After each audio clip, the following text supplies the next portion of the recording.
everyone, welcome back to the Earthbound Survival Guide, the podcast for all disciplines, paths, players, and game masters. With your questers, Josh and Dan, I am Dan. I am Josh.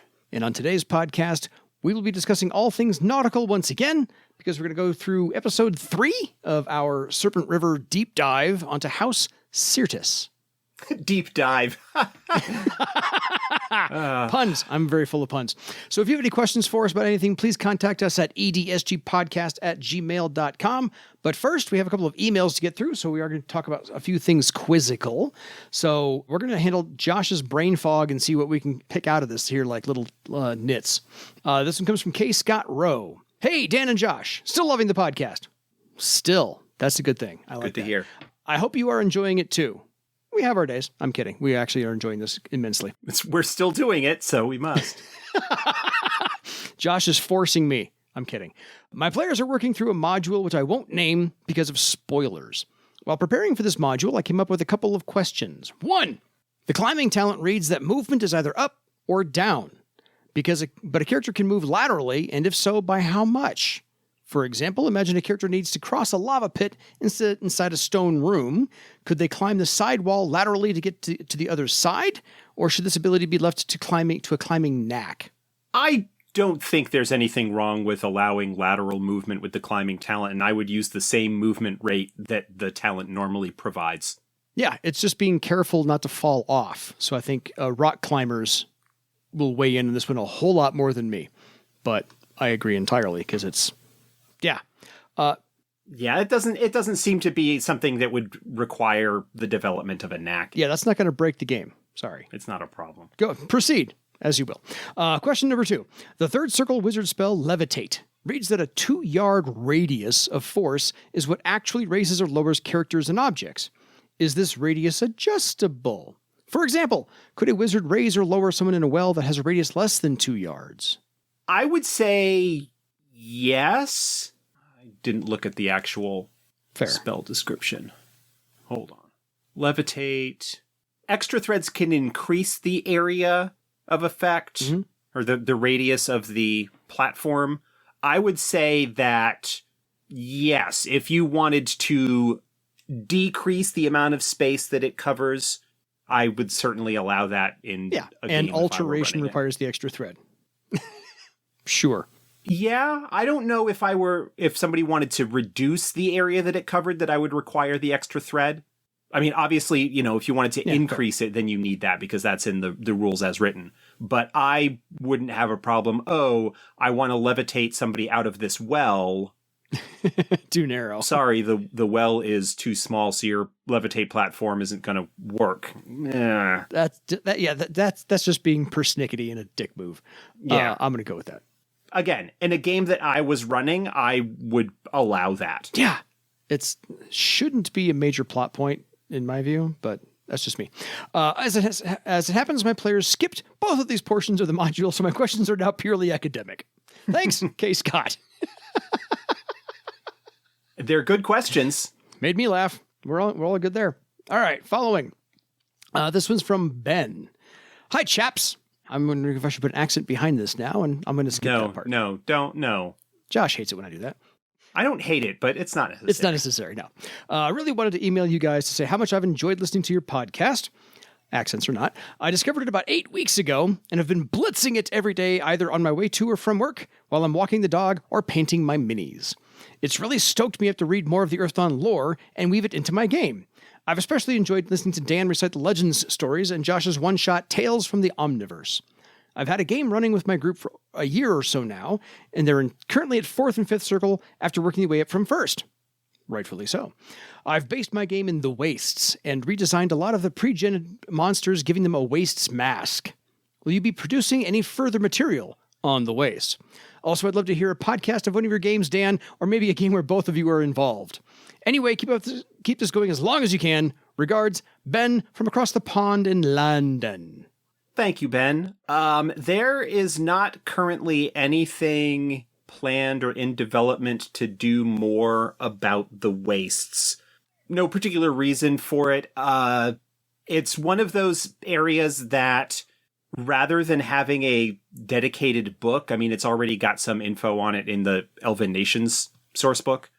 but it would be something that either gets little bits of lore from creature descriptions or things like that out of that area, or horrors or something like that. Or if an adventure gets produced that is set in or has the wastes as part of it, then there might be more information there. But that's the only thing that I can think of where more information on that might be created. Fair. And I don't think you're going to find Josh and I playing in any Earthdawn campaigns together anytime soon. Finding time. Yeah, it's a time issue. I'm not playing or running in an Earthdawn game currently because I've got other stuff that I've got to do and life and all of that. Yeah, mine, I think we only play bi-weekly. I'm only able to play once a month until January. So I hit my October.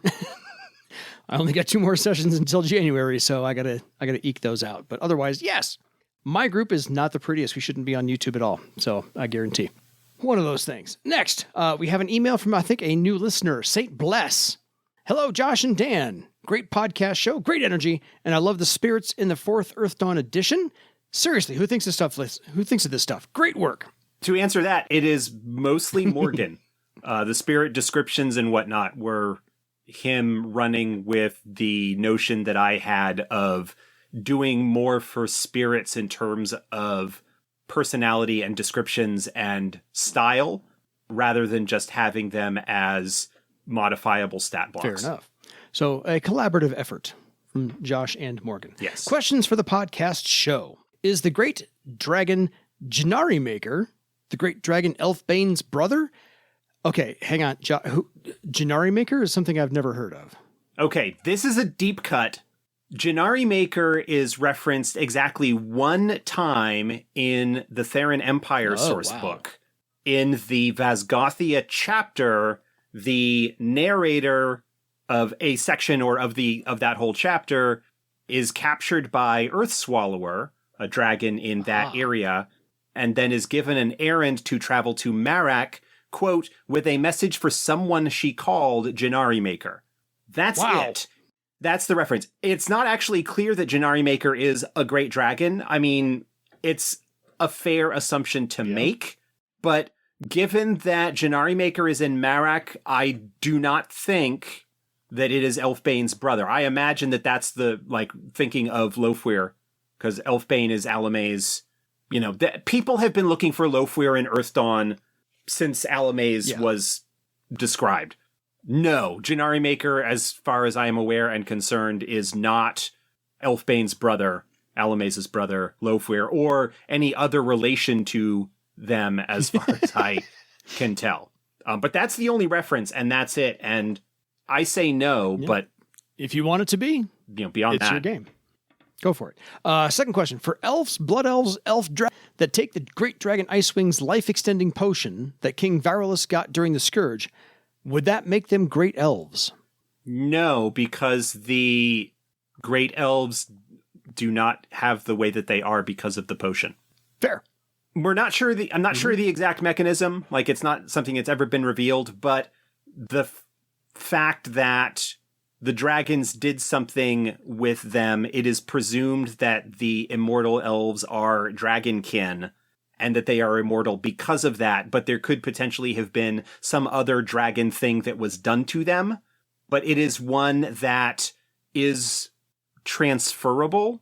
It is something that can be inherited, and it might be something that needs to be activated in particular magical circumstances, but it doesn't have anything to do with the potion that Icewing gave to the Varulus clan prior to the Scourge. All right, number 3. Would the spell matrix talent that is optional for familiars, oath ritual, that is between an ally spirit and its master, be shared or shareable? So the spell matrix talent, would that be shareable? Right. So this is a sort of a first edition reference because we haven't updated familiars to 4th edition. They are on the slate of for possible inclusion in Deeper Secrets when that is wrapped up. That will depend in part on space available. I'd like to see it in there, but ultimately that's down to Morgan because he's the lead on that book and page counts are a thing. So going by the 1st edition rules, which is where the spirit familiar is a matrix thing comes from. I'm not sure what he means by shareable. Like that's a term that I don't recognize. Is that something that you mean that like could be shared, that either the magician or the spirit could use the spell within it? I don't know. I'm not clear on what the question is actually asking by it being shareable. It's possible because of a later question that he sent in that he might be referring to the share spell that is available to wizards, where you can give somebody use of one of your spell matrices, and he might be asking if you could use that spell to share the matrix that's in the spirit with somebody else, rather than it being limited to one of your actual, one of your standard regular matrix talents. If that's the case, my reaction would be, I don't see why not, but the spirit might not be particularly happy with it, but it's not something that I would say by the rules as I interpret them from first edition would be prohibited at all, because that matrix is raised and otherwise treated as the spell matrix talent. I got nothing on you, because that sounds overly complex. Yeah, and if the question is just asking, could the spirit cast the spell out of it? Spirits don't use spell matrices. If they have spell casting ability, they don't need to use matrices. So that's kind of a moot point. Okay.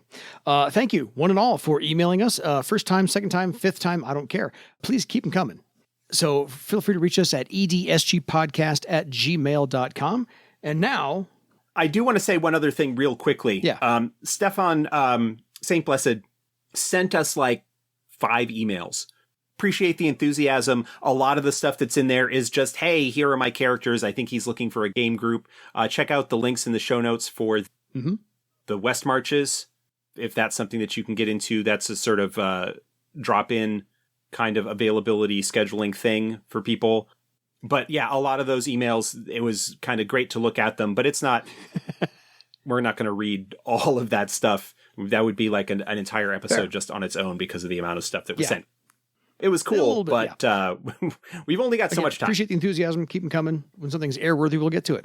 So on to House Syrtis. And this is the House of the Dragon Moon. Their usual symbol is the silver dragon on a blue field. So if they fly a flag or have a tattoo, this is pretty much it. This is the oldest aropagoi, honored center, and has ruled the mid-reach for millennia and on. This also dominates this stretch of the river. And we're talking a huge stretch of the river. House Syrtis is basically just north of Tanciarda, along where the cross-section of the Aladar River hits the Serpent River, and it goes all the way north of the Thrall Mountains and on to Caer Eidolon, and I think it even goes further west than that, doesn't it? Generally speaking, at this point in time, Eidolon is considered the most upstream section of the river that House Syrtis controls.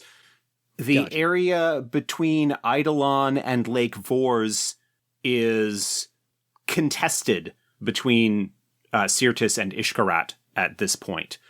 But yeah, more or less from where the Serpent flows into Lake Ban up through the Lalai Gorge and all the way around, that's the mid-reach of the Serpent and is considered House Syrtis territory. Gotcha.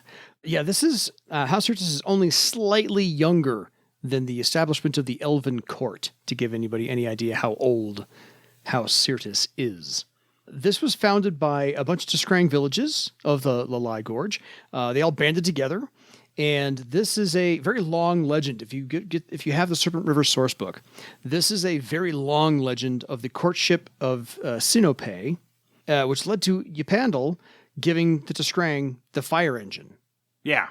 So the founding of House Syrtis is based upon Ypandal and the fire engines themselves. So again, they are monumentally important in Tiskrang culture and so forth. Yeah. In the Serpent River book, it's a good two pages plus a little bit. Yeah, and then we're talking 8.5 by 11. It's a read. It's like four columns and a little bit. Mm-hmm. And it involves the passions and whatnot. I actually have not read this in quite some time. And there are cases where these like really old stories and legends can potentially be gleaned for clues as to what might have actually happened in those ancient sort of forgotten times. Yeah. You know, even sort of prehistoric from an Earth Dawn point of view, because it goes on to explain that while the Tiskrang of House Syrtis kind of loom very large in the cultural mythology of the Tiskrang, their actual recorded history is nowhere near as illustrious. It never is. You turn over the rocks, you find some things crawling around. Speaking of, let's go back to their pre-Scourge history, because we were talking about the foundation of this based upon the legend of Sinope. Their pre-Scourge history is that House Syrtis was kind of divided and ramshackle, as you are before you coalesce into an actual house. And 2 of their 8 Nials allied with Thera. Yes! And slavery was there as well. But the Shivalahala at that time assembled the council of the Lahalas, and together they asked the 12 riddles to the dragons about how to survive the Scourge more than just what was in the rites of protection and passage from Thera. So they didn't want to build an underground care either. They really wanted to be, Tiskrang. And so they learned at this point how the council therefore published the addendum about hibernating through it. And so House Syrtis is, I can't say how, but really instrumental in the Tiskrang survivability of the Scourge. Yeah.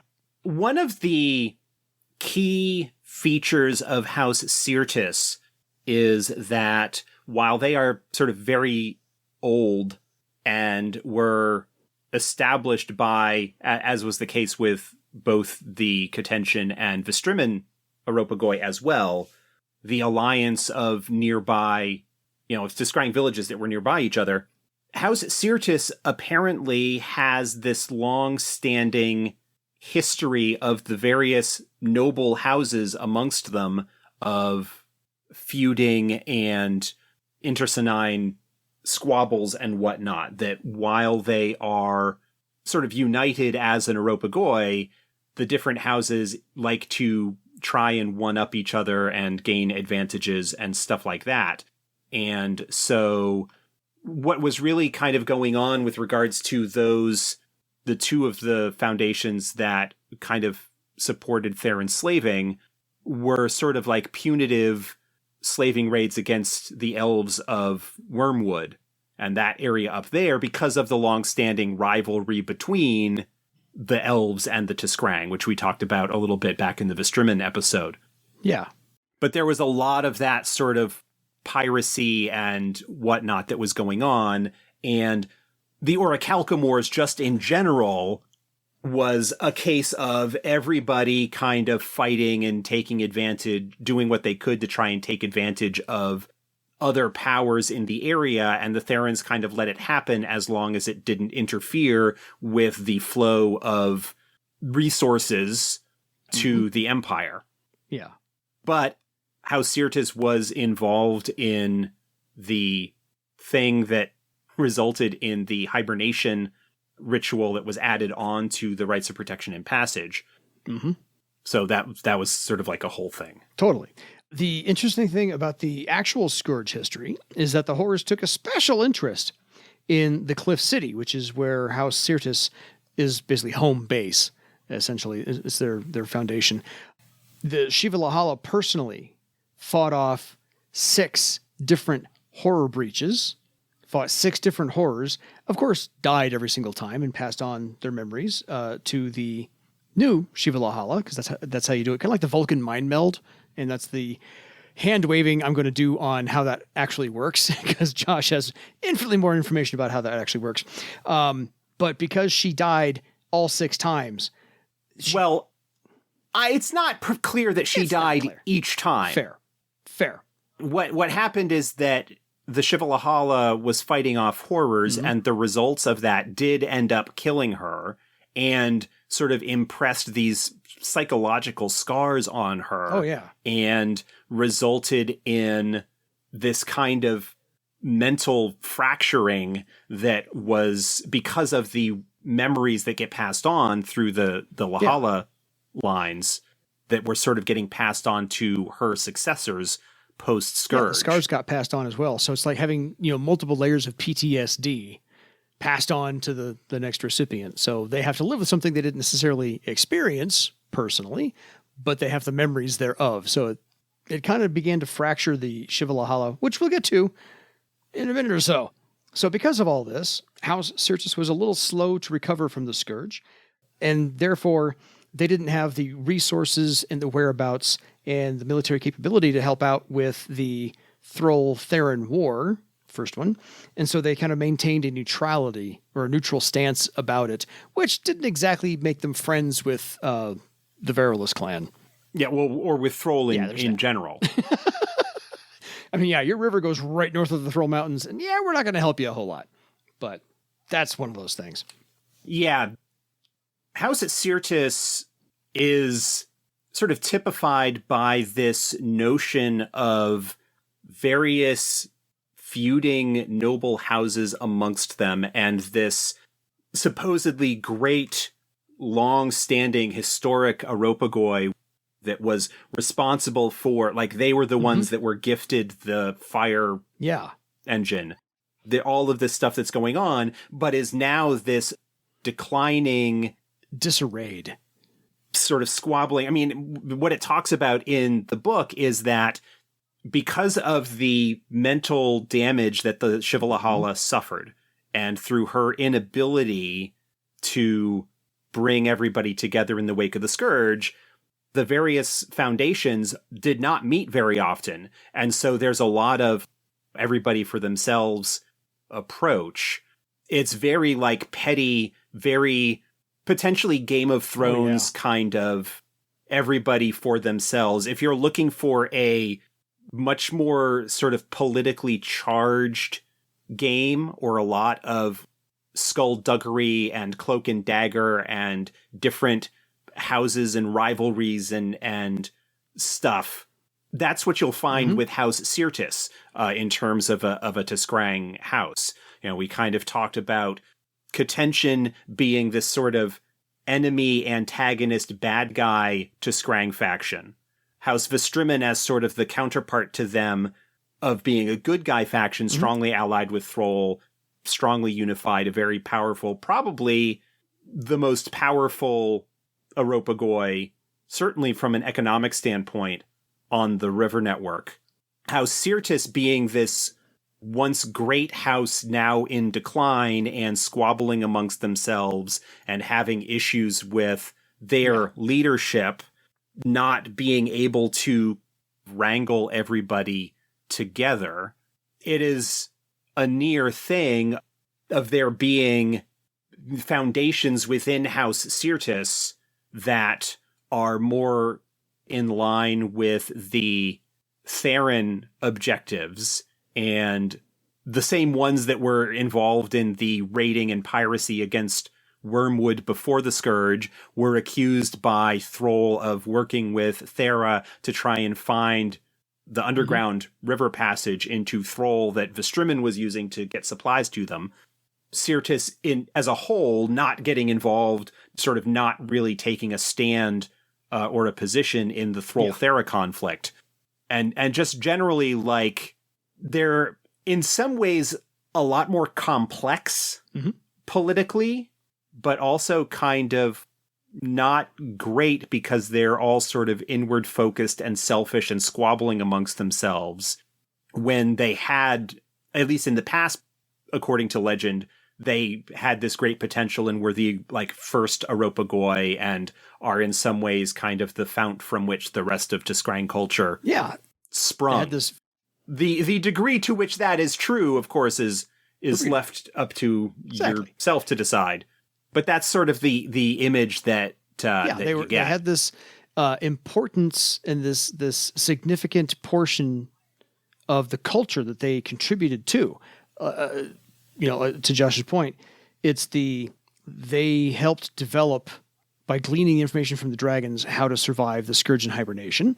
They were part of the reason that the entire Tiskrang culture has the fire engine, and only the Tiskrang have the fire engine. But yeah, they're in just absolute disarray because they are missing leadership at the top. And here's why. The current shivalahala was granted the shivalahala when she was 7. And the sexless, that's crazy, because what if the shivalahala turns out to be a boy eventually, or male, because it's never been ruled by a male. Tiskrang are a matriarchal society. And it's interesting because the 7-year-old, for the first time, seemed to be the most stable shivalahala compared to the last few, but still, that's a low bar to clear. Yeah, so I think the shivalahala Syrtis is a fascinating character.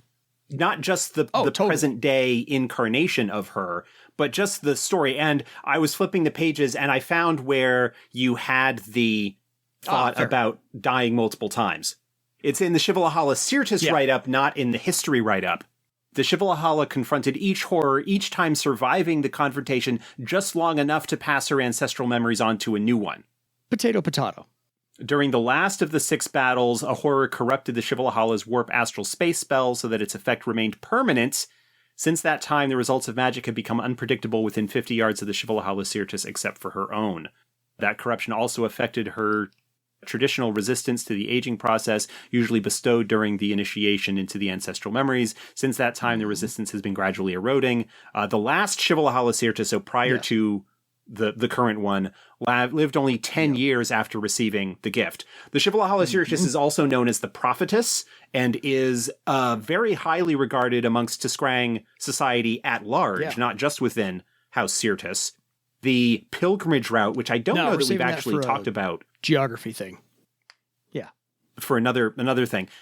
There is this deeply spiritual pilgrimage route that runs from Ayodhya Hill near the shores of Lake Ban through a number of different shrines and cultural sites and whatnot along the shores of the Serpent River, ending at the Cliff City of House Syrtis. And those who complete the full pilgrimage and bring evidence of having done so, like you bring the ashes from the fire that you did at this blah, blah, blah, are given an audience with the shivalahala. And it is known that King Varalus III actually did perform the pilgrimage and met with the shivalahala, but nobody knows what she told him, only that he emerged very, very angry.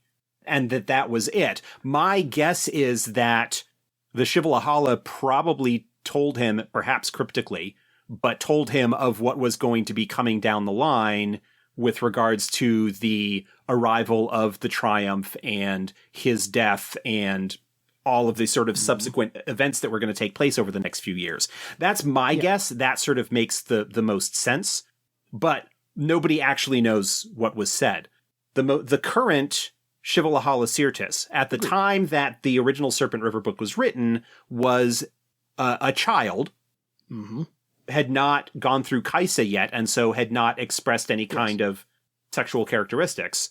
But also, it seems that this passing on of the ancestral memories to the child seems to have stabilized the problems that the shivalahalas had been having prior to that point. There is the concern, and different houses are, to greater or lesser extent, concerned with this in House Syrtis. What would be the case if the prophetess undergoes Kaisa and turns out to be male rather than female? Okay, so here's the thing. Within the time skip of 4th edition, the shivalahala Syrtis would have aged enough to undergo Kaisa. Right. We have not in anything published revealed what happened with that for a couple of reasons. The primary one is that I recognized when sort of thinking through these things that there is a very strong, it could be taken very strongly as a trans metaphor. I mean, not that that was intended when this was written back in 1995 necessarily, but today, with a greater awareness of that, recognizing that there is something that could potentially be done with that in a representational way, in a way that I felt at least needed to be thought about, rather than just like going, oh yeah, the shivalahala Syrtis is female, everything's fine, whatever. But going, oh, well, what if the shivalahala Syrtis were male? What would that do? Like, what kind of blah, blah, blah, blah, blah. So it was also a situation where, like, I was not, and maybe to a certain extent still am not comfortable being the person that, not necessarily that would make that decision, but being the one to tell that story and what that could mean in terms of representation and stuff like that. And so I hadn't made a decision. All I will say at this point is that Morgan and I met, had our sort of brain trust brainstorming session at Gen Con, not this past year, but the year before. Yeah, in 2021, when Gen Con was held in September. And we've come up with an answer. I am not going to reveal what it is now. Not on the air. Yeah, I wouldn't tell you if I did. But this ties into stuff that we are working on and haven't really announced yet in terms of future products. But Morgan and I came up with an answer that I am happy with and hope when we get to the point where that is being addressed within the setting appropriately, that it gets I'm okay with that. Handled so appropriately. And so within your own games, those of you playing along at home, you can make whatever decision you want with regards to the shivalahala Syrtis, and it is possible that the decision that you make will not agree with the one that sort of gets officially released later on. This leads me to another bit of trivia with regards to House Syrtis. When I was running sort of my first Earth Dawn game back in the mid-90s, and this was before I got a copy of Serpent River. It might have been before it actually had been released, but it was certainly before I got a copy. I decided that I was going to base my game in a town that I made up called River Fork, which I decided to set at the junction of the Serpent River and the Kakavik River, because on the big poster map that came in the Barsave box set, that area looked like it had a kind of nice, like, sort of wide valley area that struck me as a good sort of semi-sheltered place that was connected to Greater Barsave, but was a small sort of area that I could develop as it was. So I came up with this town and all that. Then I picked up the Serpent River source book and discovered that the Lalai Gorge, this massive we'll get there in a minute. Grand Canyon-like thing, existed just south of where I had put that, and that there was a major Tiskrang town, city, capital right in that area. And of course, prior to the release of that book, there had not been anything that I had come across to indicate that sort of thing was the case. This sort of taught me the first lesson that, you know, you may come up with stuff in your own game that ends up not agreeing with later published material, and that's okay. I mean, ultimately, I think the Lalai Gorge and the Cliff City and all of that stuff is really, really cool, and I'd use that going forward and have never returned to River Fork in any capacity. But that was sort of like my first lesson of this can happen, and also recognizing how people might be reluctant to make a decision about something if they think that there's going to be an official answer forthcoming further down the road. Yeah, maybe, but are you going to put your game on hold until a book comes out that you might not see for a while? No, just make the decision and I just think it's perfectly in line with why Josh got to be the line developer, because you had the same idea to put a city there, although yours was a small town. Someone else put a city there too. Just saying. They just built a bigger city. That doesn't have anything to do. What has to do with how I ended up where I am is because I then spent the next 20 years living and breathing the setting and supporting it as a fan and working on it and all of that. But yes, like those early like creation Just bits a wonderful were the coincidence, first that's all. steps on the path That's all that I'm pointing eventually out. led So yes, me there. the shivalahala, as Josh said, is otherwise known as the prophetess because she's revered for her exceptionally long memory, as all of the shivalahalas are. But she is the one who has insight into the future. So hence the story about King Varus III going there to see what was going to become of his future and not being happy about it. But she herself, the shivalahala Syrtis, is a critical thread in Barsave's magical pattern because they've been around this long. But yes, even though the shivalahala got to be this way at age 7, has now aged the 10 years, they are aging normally, which is not usually the case for the shivalahala. So the warp astral spell that the horrors made permanent is also doing that. So she's actually aging normally. Most shivalahalas tend to age incredibly slowly, and so therefore they live a very long life compared to most Tiskrang, because Tiskrang don't live all that long. I think 60, 55 years is like their average or something, or they're humans. Yeah. So they've got when your roughly shivalahala the can same last 200 or lifespan 300 as years, humans. yeah, great. But the warp astral spell that the horrors made permanent on this shivalahala Syrtis is making them age as normal. So this also adds the wrinkle into whatever campaign you're doing that, yeah, if since we fast forward the timeline 10 years, they age 10 years. So so it's also not holding off puberty of the Kaisa for the shivalahala. Right. There's a lot of potential stuff that you could do in terms of knock-on effects of that. You could say that the transmission becoming shivalahala did not stop the sort of normal maturation of the prophetess, but that perhaps after undergoing puberty, undergoing Kaisa, the aging process might slow at that point once they sort of reach adulthood.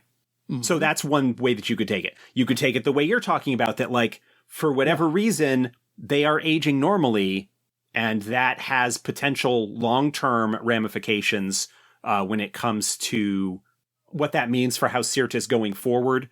It's possible you could actually have a campaign arc or focus of a campaign, one that may be sort of focused around House Syrtis if you want to run kind of a Tiskrang heavy game, to investigate, to go on the hunt for ancient magical lore and whatnot, to see if there is some way to mitigate or undo the damage that has been done to the Shivalahala's pattern as a result of her struggles during the Scourge and what happened to the previous incarnations. That could be something where if you've got a Tiskrang member of House Syrtis, perhaps it's in the party, that could be looking at that as some way of perhaps starting the path of restoring the glories of the house or something along those lines. That's certainly something that you could focus on. You would have a game that probably would be, at least peripherally, be dealing with a lot of horrors and horror magic and researching into potentially deep, dark things involving nethermancers, maybe getting the Fellowship of Night, which we talked about quite a while back, involved as nethermancers that would have quite a bit of ancient lore and perhaps knowledge there. Delving into Parlength to see if there's still knowledge or secrets that could be gleaned from the ruins there. Perhaps dealing with purifiers or horror stalkers. I mean, there's a lot that you could potentially do around that, rather than just have the Shivalahala be this distant figure. And of course, any groups that might be working on that would certainly need to prove themselves and navigate the internal politics of House Syrtis in order to gain a strong enough reputation to be allowed to get involved in something that potentially groundbreaking. Because if something goes wrong, I mean, as we'll discuss here with House Ticambris in another episode or two of this series, if the Shivalahala dies without passing on, they don't exist anymore. The memories, they're gone. That's it. They don't exist anymore. And so with the Shivalahala Syrtis's situation being so precarious from a mental standpoint, that is something I imagine that is of great concern to the members of House Syrtis, particularly the higher ups. They'll just have to fumble around like the rest of us in do, general. without, ages of wisdom to lean upon. But yeah, so speaking of what has happened with the shivalahala, since we're talking about the leadership vacuum that is taking place right now, because the shivalahala was underage when they became the shivalahala, and the fact that they are not literally, for House Syrtis at least, they are not anything other than the spiritual leader of House Syrtis. They don't have any political power. The Syrtis' hierarchy is ruled by its triumvirate, which involves the shivalahala, the admiral, and the chamberlain. Now, the admiral and the chamberlain are elected by the aropagoi's high chamber. The high chamber represents all 7 of the noble Nials. Now, the chamberlain has the power. There used to be 8. Now there's only 7. So the chamberlain has all the power. There used to be 8. He levies the taxes on the only 7. Nials, prepares the budget, and occasionally skims some off for himself, because you do. But he has the sole power to call a resolution vote. So literally, he's kind of in charge. Well, she. Whoever the chamberlain is kind of in charge. The admiral commands the fleet and maintains the peace among all the captains. So they're in charge of all the military. They're like the commander-in-chief. Yeah, commander-in-chief, because they take care of the military that is the riverboats. They take care of the shipping that is the riverboats as well. But the admiral can't vote in the high chamber, but he also can't be censured. So they got to listen to him if they're going to speak at all. The only thing that the chamber can do if they're not happy is basically strip him of his title and pretty much. We don't like you anymore. We're going to replace you. That's about it. So the shivalahala has no governing powers, but the high chamber is basically consisting of 3 representatives from each Nial, which is basically now, 3 times 7 is 21? And each of those is linked to a noble dynasty of Tiskrang. So there's your political maneuverings right there. Yeah, so you've got these 7 noble houses. There were 8. The 8th, the one that is no longer there, was the Maratha Nial. They almost got completely wiped out by House Ishkarat. They were based out of Lake Vors, and then Ishkarat showed up and very nearly wiped them out. Only like 1 or 2 boats with a few survivors managed to escape, and as a result of that sort of shameful loss, the High Chamber said, we're stripping you of any position, and none of the members of your houses can ever become full Godonia in the house, and just basically cast them out. Again, another representation of how kind of shitty the internal politics of House Syrtis can be. One of the other things that's a little bit different with House Syrtis in that regard, at least among the noble houses, is that in most Tiskrang communities, the eggs are communally kept and hatched and raised. There's no sense of a specific egg being somebody's. You don't know as a Tiskrang who it was that laid the egg you hatched from. Yeah, where your DNA. Your strong relationship is with the egg parent. What they call the egg parent. Chida. The Chida. Yes, thank you. That's the strong emotional sort of parental bond that is formed between Tiskrang. Yeah, because that was a family function. You were ready to take care of that egg, so you hatched it and then raised that. The noble houses of House Syrtis keep their own eggs. Like, they keep track of family trees, and there's a lot of... They have a private hatchery. Yeah, private hatcheries, and a lot of concern with, again, politics stuff. Like, the matings are, to produce what might be construed as good offspring, and it's mostly also for social status and political, again, very, in some ways, kind of it's a caste what we have as the stereotypically medieval caste system among the nobles and stuff like that. Agreed. And the fact that the Tiskrang birth rate, that is the number of eggs that actually successfully hatch, is kind of low and has been declining.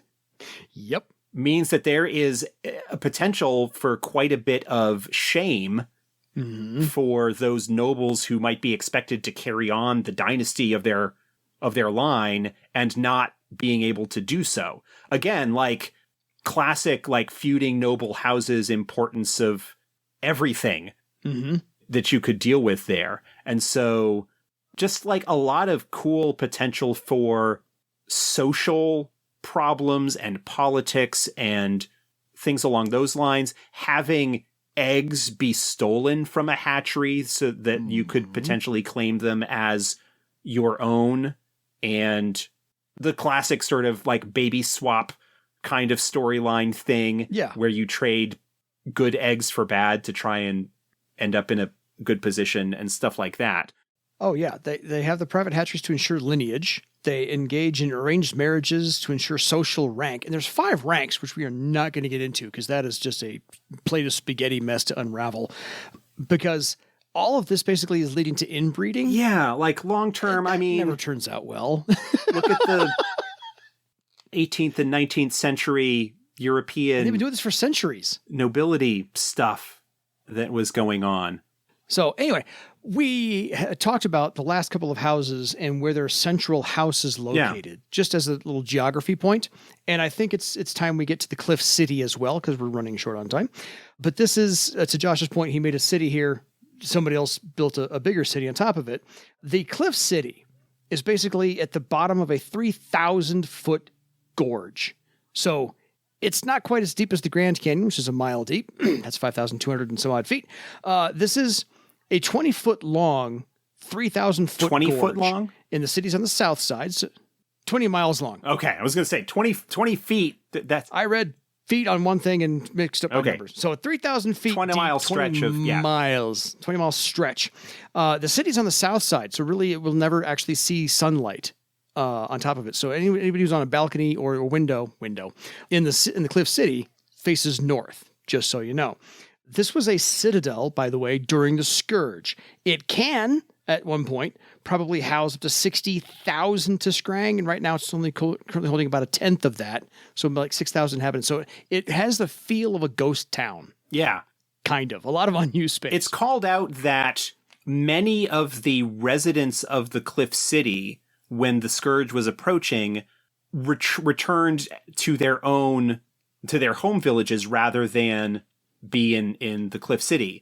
And given the strife and difficulties that House Syrtis has faced after the Scourge, they haven't really returned there. And so you've got this massive, gorgeous, ancient structure, ancient city that is just empty. Halls that have not seen name-givers tread in them in decades, if not centuries, and dust. And you've got Parlainth as kind of an example of a city that you can go delving into. The Cliff City could equally as well. Like, it's not as ruined or as corrupted, but there are large sections of that area that have not been visited, and who knows what kind of secrets or treasures could be located in them. I mean, in terms of adventure potential, House Syrtis is the most contained source of adventure potential. Between the politics and the feuding houses and all of that stuff going on, the House Syrtis and whatnot, that it's a very sort of internal in a way, and it doesn't have the broader Barsavian politic connections that Vestrimen or Ishkarat or Katention have, in terms of the reason that they're important is because of the alliances and connections that they have formed with various other powers over the years. House Syrtis is very kind of inward looking. There's so much that you could potentially do with that, and the potential for, again, if you want to run like a very strongly Tiskrang focused campaign, that you could do that with House Syrtis and not need to go outside of House Syrtis, broadly speaking, in order to do that. Agreed. And we've hit the overview, the bird's eye view of this whole place. So when you approach House Syrtis, it kind of has to be on water. So as you're coming up on the river here, there's one period, by the way, where the spring floods make it almost unnavigable to go upstream. Downstream is like hitting rapids. So really dangerous. So for like a month, you can't quite get there. If you do, it's treacherous. However, the other 11 months of the year, when you come across the opening of the Great Cavern, it's 80 feet deep till you hit the baseline again. But as you enter this ginormous cavern, it has stalagmites of pink and blue, wooden piers for dozens of riverboats are in this cavern as well. So that's not exactly how it's, basically the size of like 2 or 3 football stadiums. Yeah. That's how big the cavern is, because huge. Riverboats are big and you can sit at least 40 of them along one pier, and there's multiple piers. So we're talking lots of them. And by the way, as you approach, the Syrtis dreadnought is permanently anchored just outside this opening. And when I ran an adventure for my group to come into the Cliff City from this area, I made sure to describe the dreadnought and all of these details as well to really paint the picture, because you have to. The dreadnought is a massive, powerful battleship that is really expensive to operate and doesn't get used. It's almost like the Titanic in the sense of how... It's kind of like the Queen Mary. It's still moored somewhere. It's pretty to look at, but it doesn't really go out on the water anymore. Yeah.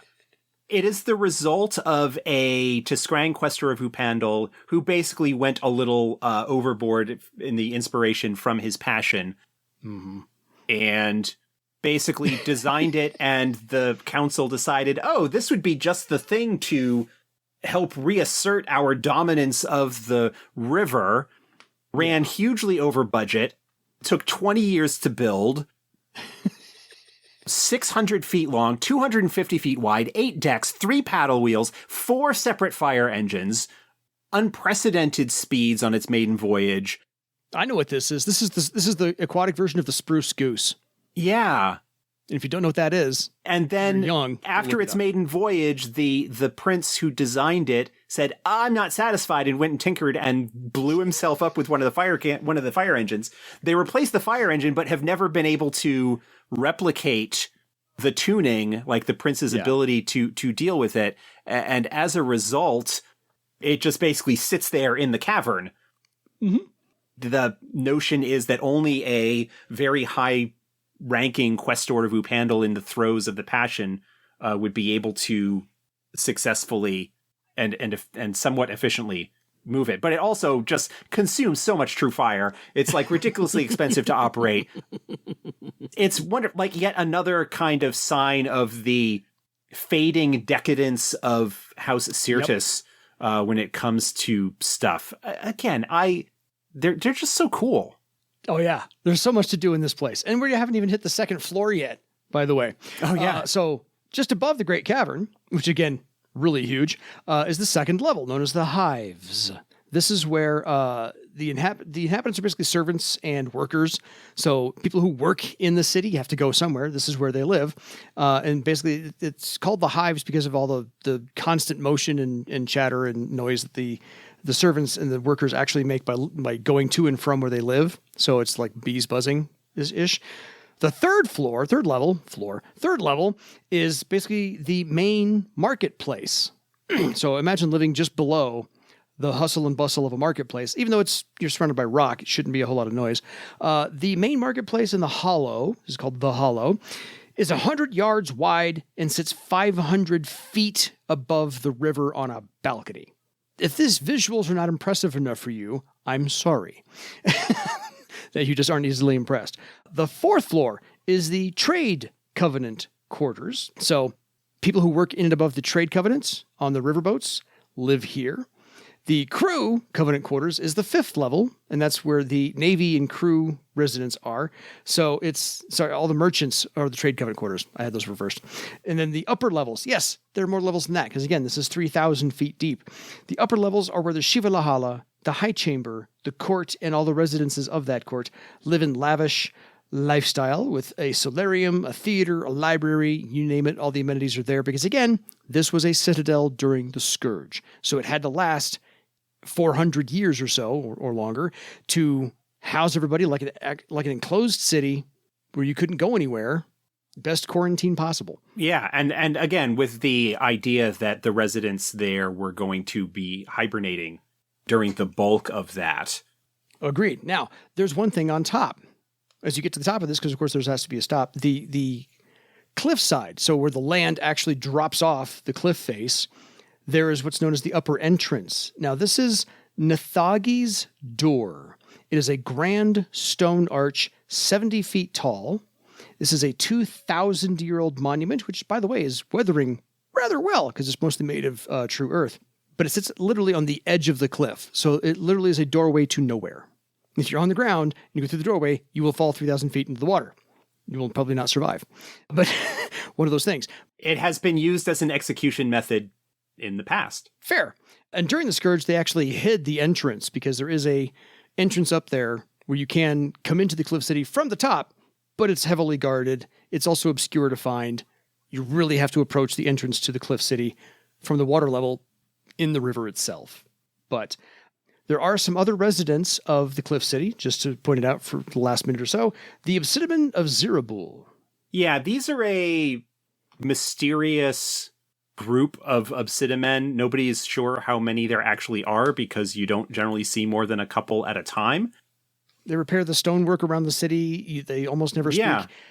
They live in the city. Apparently their life rock is somewhere inside. Somewhere inside or very near the Cliff City. And there's just a couple of paragraphs about them, and they are mysterious, and some suspect that there may actually only be the two of them. I just find it interesting if you have an obsidian in your party beyond that they occasionally disappear, come back after like a day or so, and will not speak of where they went. So they might just meet up with these obsidian of Zirabul. Who knows? But Syrtis is operational. Again, they still dominate the river. They still function quite well. They're in a bit of disarray and probably on the decline, but who knows? Do with them what you will with all these points. But their main goal is to limit or turn back Ishkarat's expanding power. So they do have an oppositional force that they still have to reckon with. Yes. So I think this kind of wraps up House Syrtis, although we could probably spend 2 more episodes just talking about the intricacies of all kinds of things. But I think that's enough to give everybody to listen to and go, oh, we haven't tapped that. We need to go tap House Syrtis and draw on, what did we drop? Like 2,000 threads here? 24 threads? One of those? Somewhere there?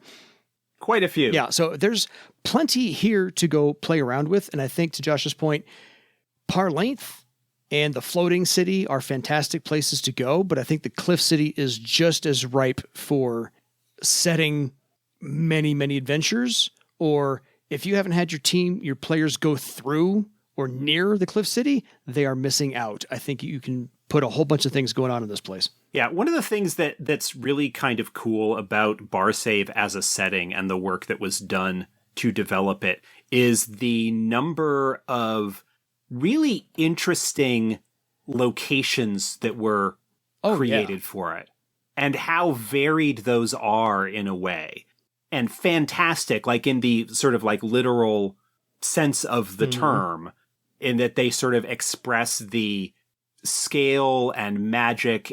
You know, in the Fellowship of the Ring, the first of the Peter Jackson movies, there's that bit towards the end where they're sailing down the river and there are those 2 enormous statues that they pass. Like, that's the kind of scope and scale that you get with stuff from Earth Dawn. Parlength as this massive, ruined, abandoned city, the Cliff City, the Floating City, you know, on these reeds out in the middle of the lake, Thrall itself, Sky Point. Yeah, there's this epic, and I do use the word epic, grandiosity to some things that are fun, and I love it for that. And the Cliff City is no different because there's even a color plate in the middle of the Serpent River sourcebook on the Lilai Gore of the Cliff City, and you're like, wow, yeah, that needed to be painted. That really did. And it still doesn't do it justice. And that's up there with the House Contention, the House of 9 Diamonds, with these massive pillars rising up out of the river. A unique and very iconic kind of representation of Hey, things. Don Higgins, as you're writing the graphic novel, put some of these visuals in there. Just saying. You can do it. Part 3. Just saying. For part 3. So, folks, if you have any questions for us, please feel free to email us at edsgpodcast@gmail.com. Tell us if you've used the Cliff City before. Tell us why you have not used the Cliff City before, if it was too daunting of a task for you. But otherwise, until next time, no, go visit the Cliff City for your legend. Good night, everybody.